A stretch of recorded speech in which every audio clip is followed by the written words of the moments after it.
50년이 넘는 시간 동안 저는 내과에서 환자들과 마주 앉아 그들의 이야기를 경청하고 노화의 어려움을 헤쳐나가도록 이끌어왔습니다.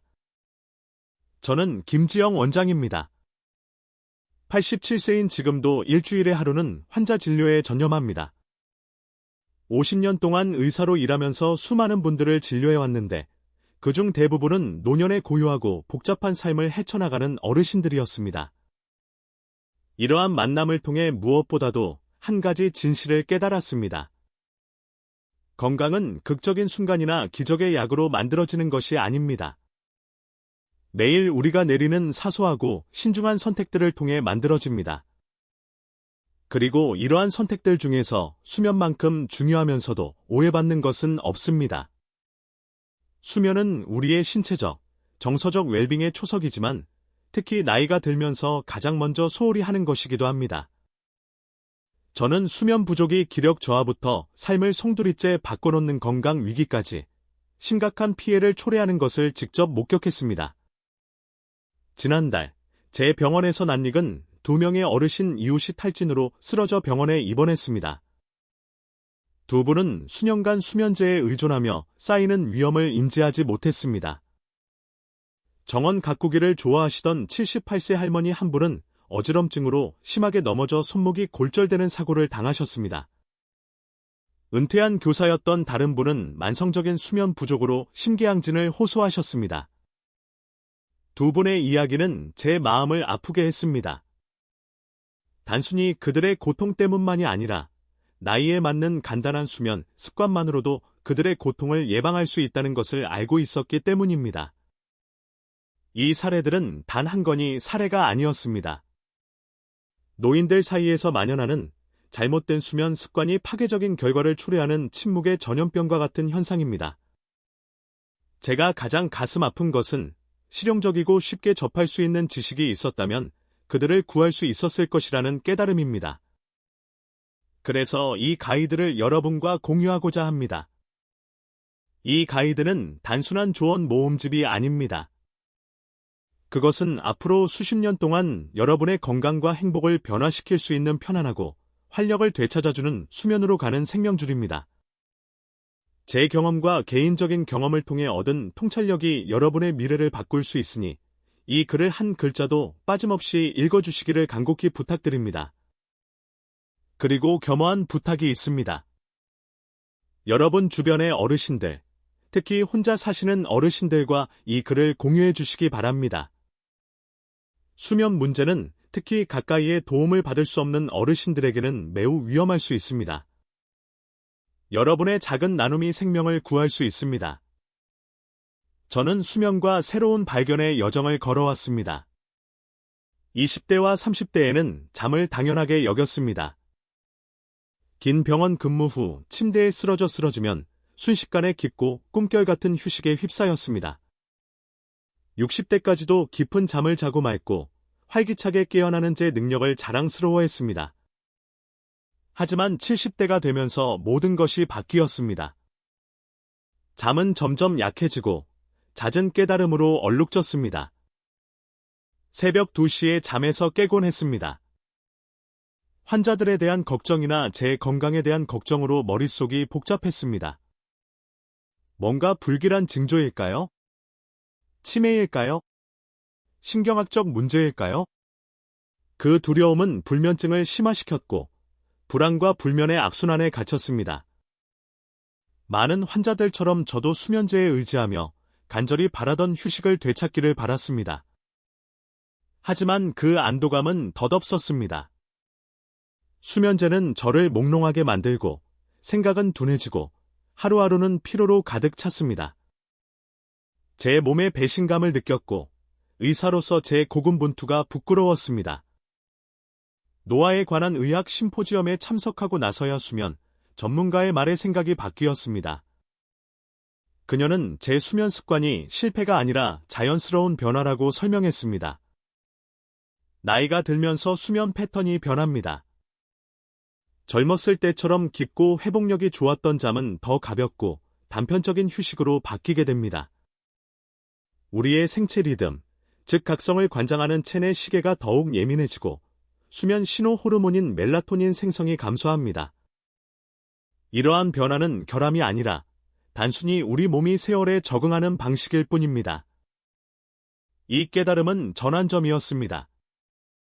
저는 30대의 수면 습관을 조차좌절에 빠지고 있었다는 것을 깨달았습니다. 몸과 싸우는 대신 몸과 함께해야 했습니다. 약을 끊고 노년의 수면 과학을 공부하고 수면 습관을 처음부터 다시 만들었습니다. 몇 주 만에 더 깊이 잠들었고 몇 년 만에 느껴보지 못했던 활력으로 깨어났습니다. 기분이 좋아지고 집중력이 향상되었으며 새로운 목표 의식을 느꼈습니다. 이러한 개인적인 변화는 제 환자들도 같은 경험을 할 수 있도록 돕겠다는 영감을 주었고, 이제 저는 이 교훈을 여러분과 나누고자 합니다. 노년기에 수면 부족이 초래하는 위험은 엄청납니다.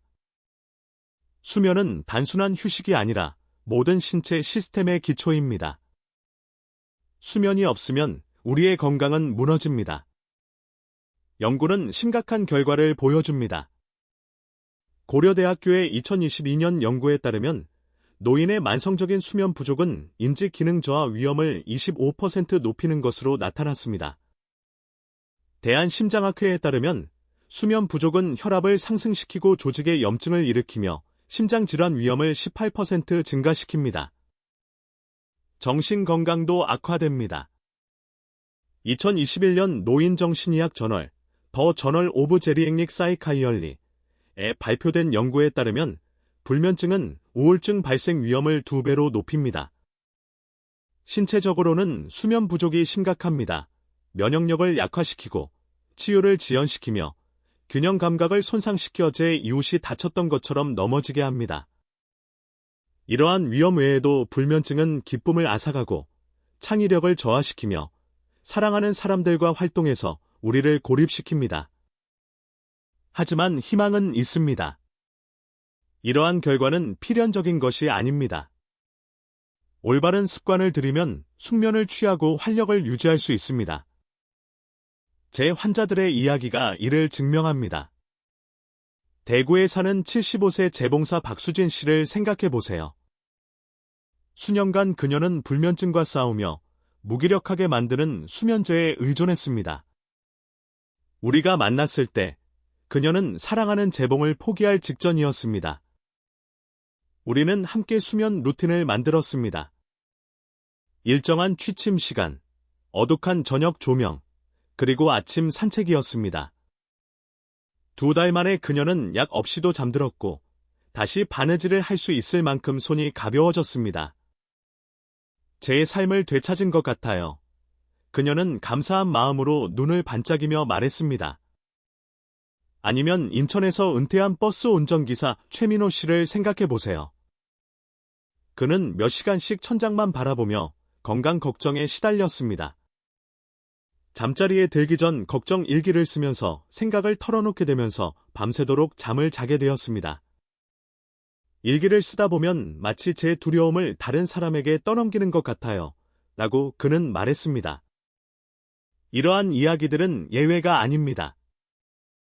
작고 의도적인 변화가 심오한 결과를 가져올 수 있다는 증거입니다. 이러한 습관을 기르는 방법을 이해하려면 수면의 작동 방식을 아는 것이 도움이 됩니다. 수면은 단일 상태가 아니라 약 90분마다 반복되는 여러 단계의 순환입니다. 젊을 때는 얕은 수면, 깊은 수면, REM, 꿈꾸는 수면, 수면을 순조롭게 거치며 깊은 수면은 밤늦게까지 지배적입니다. 나이가 들면서 깊은 수면 시간은 줄어들고 더 가벼운 수면 단계에 더 많은 시간을 보냅니다. 밤에 깨어나는 일이 흔해지고 다시 잠드는데 더 오랜 시간이 걸립니다. 이는 결함이 아니라 우리 몸이 진화하는 방식입니다. 또한 생체 리듬이 약해져 불규칙한 수면 시간이나 밝은 저녁빛과 같은 방해 요소에 더 민감해집니다. 멜라토닌 생성이 감소하고 햇빛과 같은 외부 신호가 수면 조절에 중요해집니다. 때때로 수면 문제는 치료 가능한 질환에서 비롯됩니다. 잠들지 못하거나 잠을 유지하지 못하는 불면증은 흔하지만 스트레스나 나쁜 습관이 원인인 경우가 많습니다. 수면 중 호흡이 멈추는 수면 무호흡증은 휴식을 방해하고 심장에 부담을 줍니다. 하지불안증후군은 밤에 다리를 움직이고 싶은 충동을 유발하여 수면을 지연시킵니다. 주기성 사지 운동장애는 불수의적인 경련을 유발하여 휴식을 방해합니다.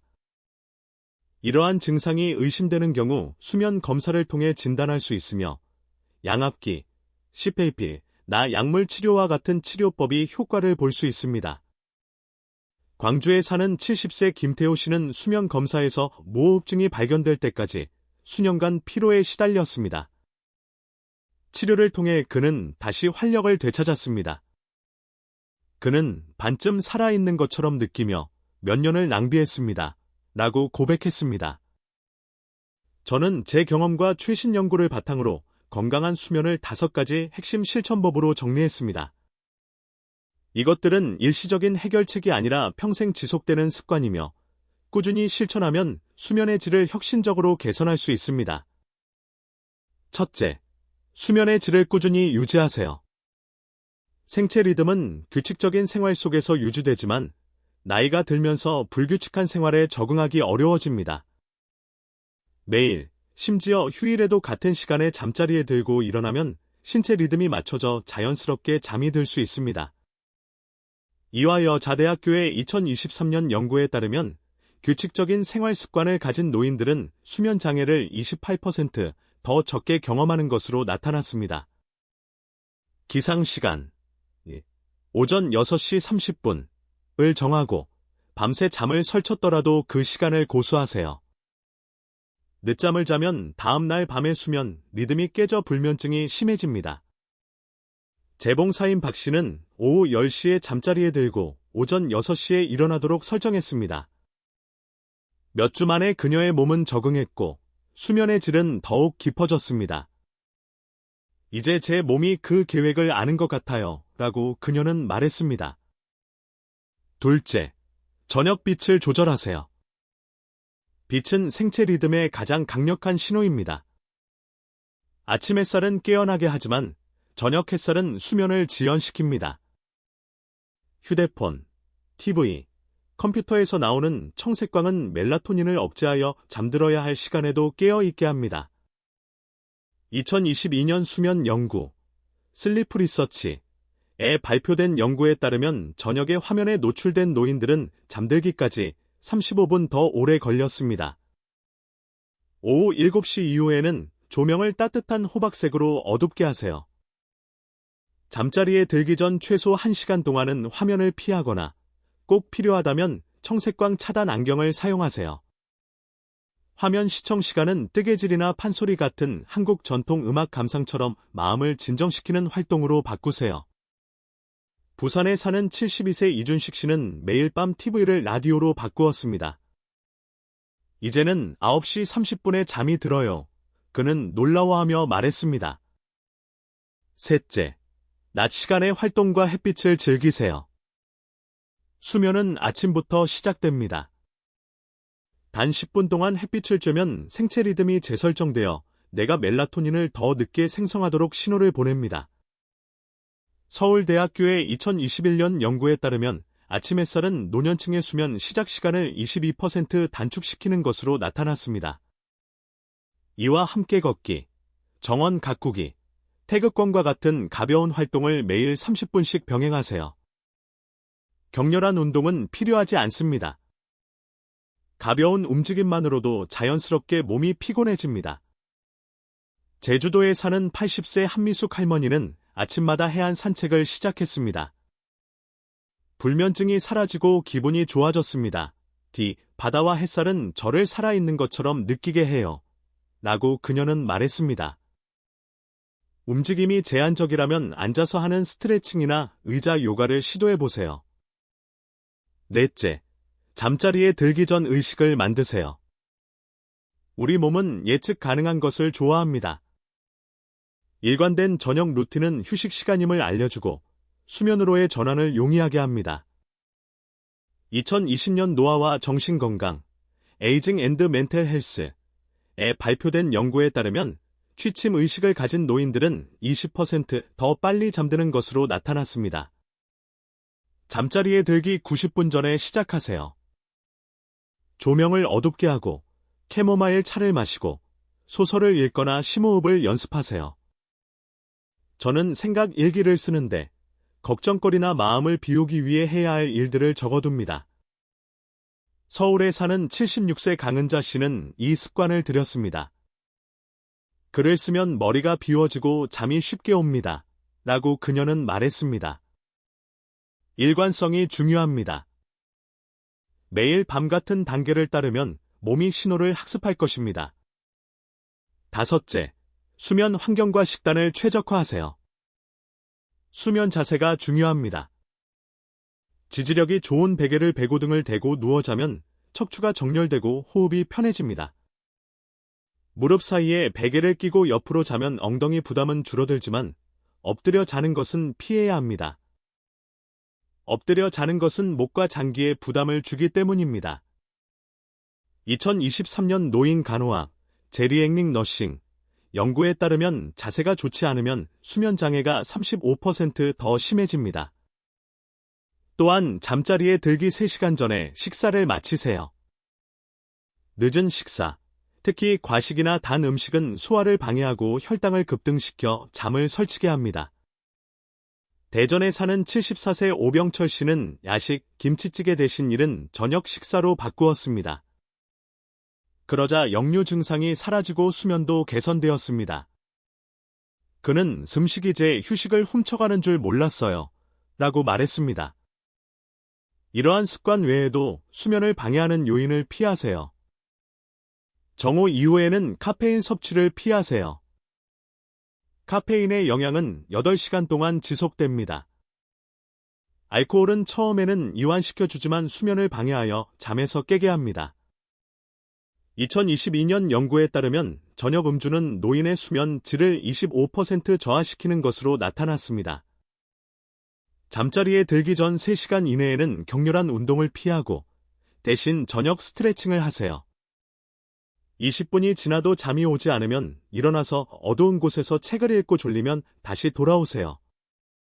30분 이상의 긴 낮잠이나 오후 3시 이후의 늦은 낮잠은 야간 수면을 방해합니다. 수면제는 유혹적으로 보일 수 있지만 의존성과 부작용의 위험이 있습니다. 의사의 지시에 따라서만 사용하세요. 이러한 습관이 한 달 후에도 문제가 해결되지 않으면 전문의를 찾으세요. 지속적인 불면증, 코골이 또는 다리 불편감은 수면 무호흡증이나 하지 불안 증후군과 같은 질환의 징후일 수 있습니다.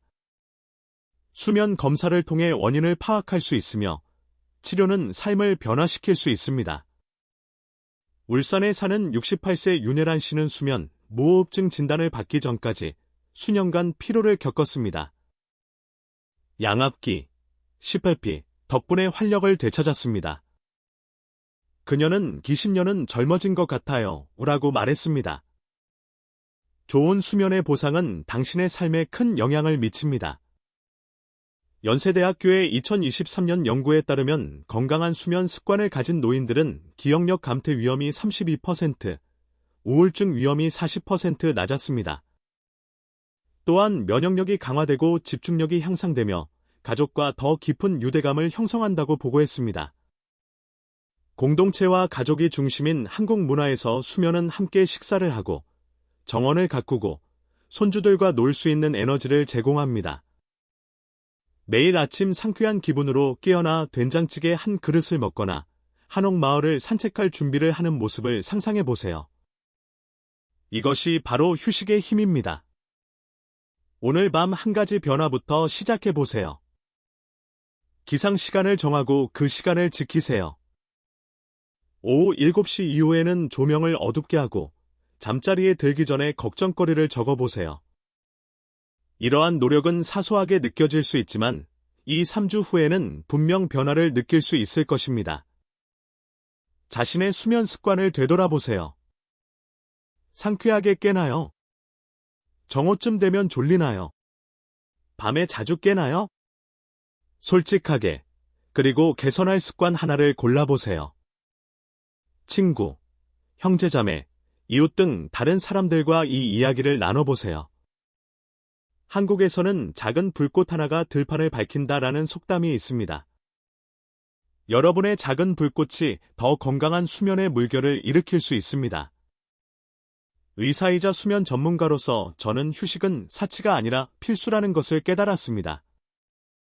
87세인 저는 매일 밤 숙면을 소중히 여기며 숙면이 제 하루를 의미 있게 만들어준다는 것을 알고 있습니다. 여러분도 그렇게 되기를 바랍니다.